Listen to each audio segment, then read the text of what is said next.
안녕하세요. 날마다 죽게로 8월 18일 말씀 보도록 하겠습니다. 오늘 본문은 출애굽기 20장 18절에서 26절 말씀입니다. 오늘 본문은 이스라엘 백성들이 시내산에서 하나님의 임재를 보면서 그들이 보여주는 반응을 볼 수 있습니다.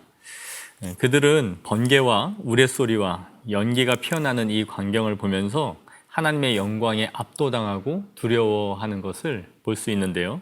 그래서 그들은 하나님이 자신들에게 말씀하시지 말고 모세를 통해서 우리에게 말씀해달라고 요청을 합니다. 그들은 이러한 신적인 임재를 보면서 자신들이 죽게 될지도 모른다라는 두려움에 휩싸였던 것이죠. 이러한 반응은 성경에서 여호와의 영광에 압도되고 경험할 때마다 경건한 성도들이 보여주었던 반응입니다. 성경은 이것을 경외라는 단어로 표현을 합니다. 이렇게 하나님을 두려워하는 이스라엘 백성들에게 모세는 오늘 두려워하지 말라라고 말해요. 그런데 재미있는 것은 오늘 본문에 이스라엘 백성들에게 두려워하지 말라라고 말하는 동시에 하나님을 또한 경외하게 하려 한다라는 것을 말씀하고 있다는 거예요. 경외하다라는 말은 영어 성경에 fear라는 이 두려움이라는 뜻을 갖고 있는 단어입니다. 모세는 겁을 내지 말라라고 두려워하지 말라라고 말하면서도 이스라엘 백성들에게 하나님을 경외하라라고 말하고 있다는 거예요. 경외는 공포에 질려서 두렵고 떠는 그런 감정의 상태가 아닙니다. 경외라는 것은 어떤 존엄한 대상을 보았을 때에 자연스럽게 우러나오는 그 두려움, 압도당하는 마음을 말하는 것이죠. 하나님은 우리에게 그분을 경험하면서 공포와 두려움을 주고자 하시는 분이 아니라 하나님을 존엄히 여기고 오히려 그분을 보면서 두려운 마음을 갖기를 원하신다라는 거예요.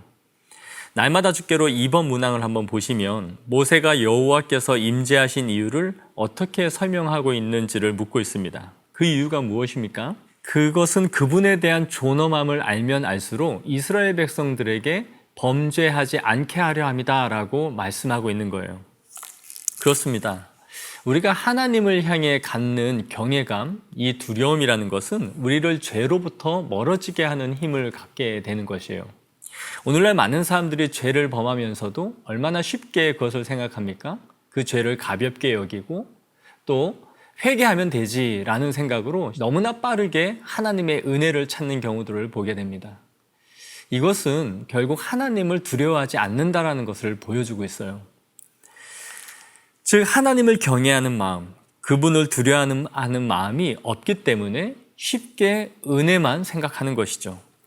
많은 사람들이 하나님을 위로자나 자신을 돕는 하나님으로 생각을 하지 하나님을 향한 경외하는 마음이 현격하게 줄어든 시대를 우리가 살아가고 있지 않는가 하는 것을 이 본문을 보면서 한번 생각해 보게 됩니다. 이스라엘 백성들이 하나님을 경험하면 경험할수록 그들은 하나님에 대한 사랑과 그분에 대한 두려워하는 마음을 함께 갖고 있었다라는 거예요. 하나님을 사랑하는 것과 그분을 두려워하는 것은 절대로 모순된 감정이 아닙니다.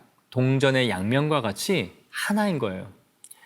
이 본문을 묵상하면서 나는 하나님을 향한 경외감을 갖고 있는지, 그리고 그 두려워하는 마음이 나를 죄에서 멀어지게 하고 있는지 하는 것을 점검해 보기를 원합니다.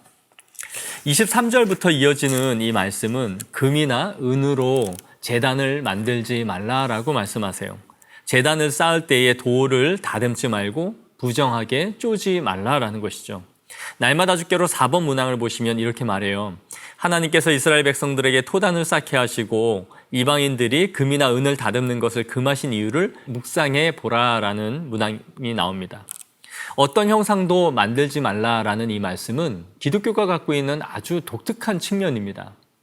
이 세상에 있는 모든 기독교를 제외한 종교들은 형상을 만들고 그것을 숭배해요. 그들은 보이지 않는 신을 보이는 형상으로 만들고 그것을 숭배합니다. 그리고 그것을 통해서 자신의 신앙을 고취시켜가는 방식을 쓰는 것이 이 세상의 종교입니다. 그들이 고안한 물건에 정성을 다함으로써 자신이 그 신을 얼마나 높이고 귀하게 여기는지를 증명하는 방식으로 그 대상을 받아들이고 숭배하죠. 그러나 하나님은 이 말씀을 통해서 철저하게 이 부분을 금지시키고 계세요. 인간이 만든 형상과 하나님, 그분을 철저하게 분리시키고 있다는 거예요.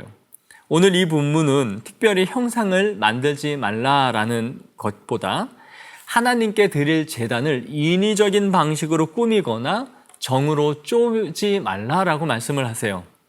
다듬지 않은 순수한 자연 그대로의 돌을 사용하여 하나님께 제단을 드리라라는 말씀이죠.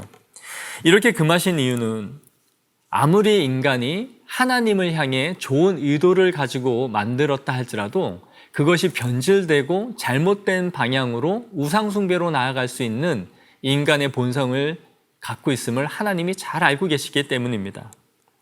우리가 잘 아는 사사 기드온을 한번 보세요. 기드온은 큰 승리를 거둔 후에 그것을 기념하면서 하나의 에봇을 만듭니다.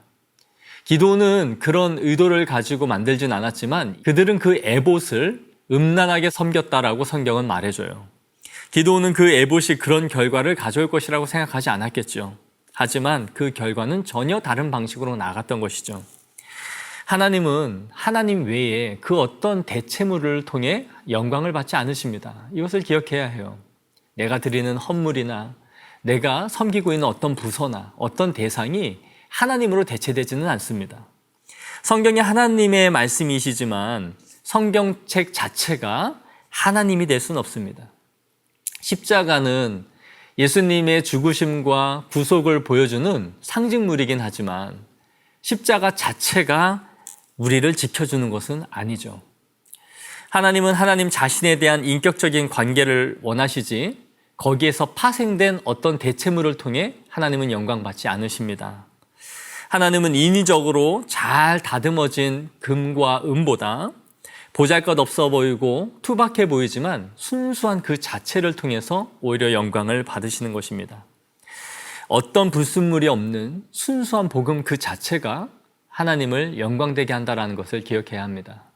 오늘 이 말씀을 잘 기억하면서 하나님을 내가 정말 두려워하는 마음으로 경외하는 사람인지 또 복음 그 자체가 순수하게 보존되고 있는가 하는 것을 통해 자신을 잘 점검하시고 묵상하는 하루 되시기를 원합니다.